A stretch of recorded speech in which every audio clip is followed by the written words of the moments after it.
Hello, जय हिंद। आज हम लोग देखते हैं अवतल दर्पण के नौटंकी के बारे में। जैसे में अवतल दर्पण के अवतल दर्पण में जब वस्तु को फोकस पर रखते हैं तो उसका प्रतिबिंब कहाँ बनता है और किस प्रकार का बनता है। और जब वस्तु को अनंत पर रखते हैं तो उसका प्रतिबिंब कहाँ बनता है और कितने आकार का बनता है, इस सब के बारे में हम लोग चर्चा करते हैं। जैसे दिया गया है कि अवतल दर्पण द्वारा विभिन्न प्रकार के प्रतिबिंब का निर्माण, अर्थात वस्तु को जब फोकस और ध्रुव और फोकस के बीच रखते हैं तो उसका प्रतिबिंब कहाँ बनता है। जब वस्तु को फोकस पर रखते हैं तो उसका प्रतिबिंब कहाँ बनता है। फोकस और वक्रता केंद्र के बीच रखते हैं तो उसका प्रतिबिंब कहाँ बनता है। इस सब कंडीशन के बारे में हम लोग आज चर्चा करते हैं। तो ध्यान दीजिए, इसको चर्चा करने से पहले देखिए, अवतल दर्पण में जो प्रतिबिंब बनता है इसके बारे में आपसे 6 कंडीशन पूछ सकता है। कौन कौन सा 6 कंडीशन है।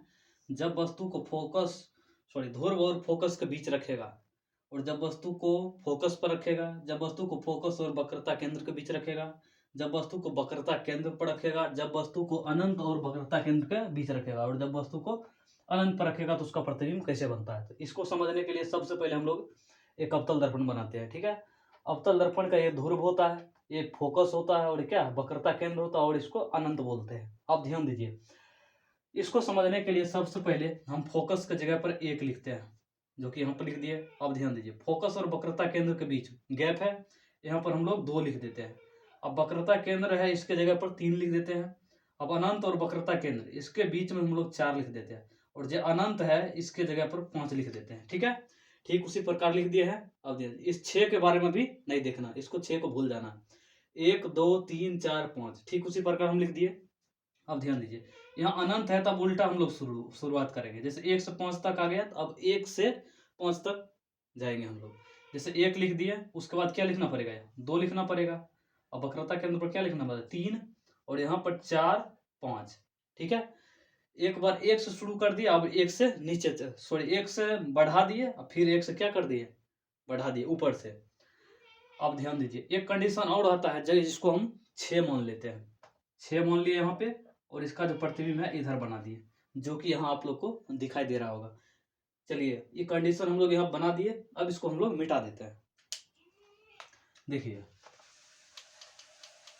अब हम लोग फर्स्ट कंडीशन देखते हैं।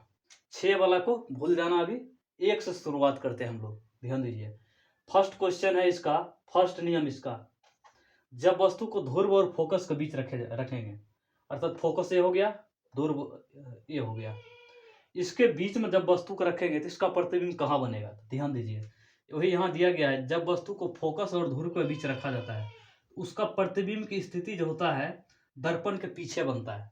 या फोकस और ध्रुव के बीच रखेंगे, अर्थात 6 पर रखेंगे तो उसका प्रतिबिंब जो है 6 पर बनता है। कहाँ पे, दर्पण के पीछे। वही दिया गया है, दर्पण के पीछे बनेगा। और कैसा प्रतिबिंब बनेगा, काल्पनिक बनेगा, और काल्पनिक बनेगा तो सीधा बनेगा। जब इस प्रकार बनेगा तो इसका बोला आकार क्या होगा, तो वस्तु से क्या होता है, बड़ा होता है। जब 6 पर वस्तु रखेंगे 6 पर बनेगा, लेकिन वस्तु का आकार देखिए बड़ा दिखेगा। अब दूसरा कंडीशन है, जब वस्तु को फोकस पर रखेंगे, जब वस्तु कहाँ पर रखेंगे, फोकस पर, उसका जो प्रतिबिंब है, प्रतिबिंब की स्थिति वो कहाँ, अनंत पर बनेगा। अर्थात जब वस्तु को 1 पर रख देंगे, तो ध्यान दीजिए, 1 पर रख देंगे तो क्या फोकस हो गया, तो फोकस का क्या हो जाएगा, अनंत पर बनेगा। ध्यान दीजिए, जहां पर रखेंगे वस्तु वहीं पर प्रतिबिंब बनेगा, अर्थात 1 पर रखेंगे तो 1 पर ही बनेगा। ध्यान दीजिए, 1 पर रख देते, इस 1 किस कहाँ पर दिखाई दे रहा है, यहाँ पे अनंत है। अर्थात जब वस्तु को फोकस पर रखेंगे तो उसका प्रतिबिंब कहाँ बनेगा, अनंत पर बनेगा, अर्थात 1 पर ही बनेगा। ठीक है, ये है इसका याद रखने का ट्रिक। अब ध्यान दीजिए, जब वस्तु को फोकस पर रख देंगे तो उसका जो प्रतिबिंब अनंत बनता है, प्रतिबिंब की स्थिति, और प्रकृति क्या रहता है, वास्तविक उल्टा रहता है, और ये जब वस्तु से बहुत बड़ा बनता है, अर्थात मान लिया इतना वस्तु है तो इसका प्रतिबिंब इतना बहुत बड़ा बनेगा। ठीक है, अगला है, जब वस्तु को फोकस और वक्रता केंद्र के बीच रखेंगे, जब वस्तु को फोकस ये हो गया और वक्रता केंद्र हो गया, इसके बीच में देखिए क्या बन रहा है, 2 बन रहा है, अर्थात इसका जो प्रतिबिंब है 2 पर ही बनेगा। तो 2 कहाँ दिख रहा है आपको, अनंत और वक्रता केंद्र के बीच, अर्थात वक्रता केंद्र और अनंत के बीच, वही पर दिया होगा यहाँ, वक्रता केंद्र और अनंत के बीच बनता है। और कैसा बनता है प्रतिबिंब, प्रकृति इसका वास्तविक उल्टा बनता है और वस्तु से बड़ा बनता है। यहाँ भी वस्तु से क्या बनता है, बड़ा बनता है। फोर्थ कंडीशन है इसका, जब वस्तु को वक्रता केंद्र पर रखेंगे तो कहाँ बनेगा। ध्यान दीजिए, जब वस्तु को वक्रता केंद्र पर रखेंगे अर्थात 3 पर रखेंगे तो इसका प्रतिबिंब कहाँ बनना चाहिए, 3 पर ही बनना चाहिए।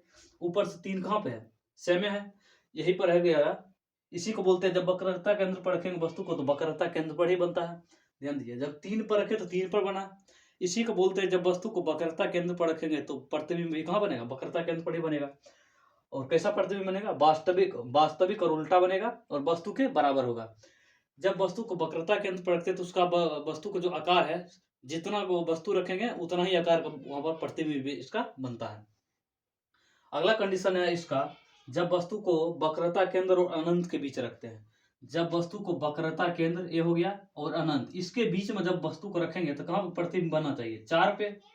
4 पे ऊपर से देखते हैं हम लोग 4 कहाँ पे, यहाँ पर है 4, यही तो है 4। तो ध्यान दीजिए, जब वक्रता केंद्र और अनंत के बीच रखें तो 4 पर बनेगा। तो 4 कहाँ पे है, वक्रता केंद्र और फोकस के बीच, वहीं पे प्रतिबिंब इसका बनेगा। वक्रता केंद्र और फोकस के बीच, यही तो है वक्रता केंद्र और फोकस के बीच, यहीं पर तो 4 है, यहीं पे इसका प्रतिबिंब बनेगा। अब देखते हैं कैसा प्रतिबिंब बनता है। वक्रता केंद्र और फोकस के बीच बनेगा प्रतिबिंब, लेकिन कैसा प्रतिबिंब बनेगा, वास्तविक और उल्टा, और वस्तु से छोटा बनेगा। जब वस्तु को हम लोग वक्रता केंद्र और अनंत के बीच रख देंगे तो इसका प्रतिबिंब कहाँ बनेगा, वक्रता केंद्र और फोकस के बीच, लेकिन क्या वास्तविक उल्टा बनेगा और वस्तु से छोटा बनेगा। अगला कंडीशन है और लास्ट कंडीशन है, जब वस्तु को अनंत पर रखते हैं। ध्यान दीजिए, जब वस्तु को अनंत पर रखेंगे तो कितना आ जाएगा, 5। 5 पर ही तो इसका प्रतिबिंब भी बनेगा। जब वस्तु को अनंत पर रख देंगे तो इसका प्रतिबिंब कहाँ बनेगा, 5 पर ही बनेगा। तो 5 है अनंत यहाँ, तो ऊपर से देखेंगे 5 कहाँ पे है, यहाँ पे फोकस पर। अर्थात जब वस्तु को अनंत पर रखें तो उसका प्रतिबिंब फोकस पर बनता है। चलिए ध्यान दें, अनंत पर रखें तो वस्तु का प्रतिबिंब फोकस पर बनेगा और इसका जो प्रकृति रहेगा क्या, वास्तविक उल्टा इसका भी रहेगा, लेकिन इस समय होगा वस्तु से बहुत छोटा बनेगा। पूछेगा जब वस्तु को अनंत पर रख देंगे तो उसका आकार कैसा रहेगा, तो वस्तु से बहुत छोटा रहेगा। वस्तु से क्या रहेगा, बहुत छोटा रहेगा। तो ये रहा अवतल दर्पण द्वारा विभिन्न प्रकार के प्रतिबिंब का निर्माण कैसे करते हैं हम लोग।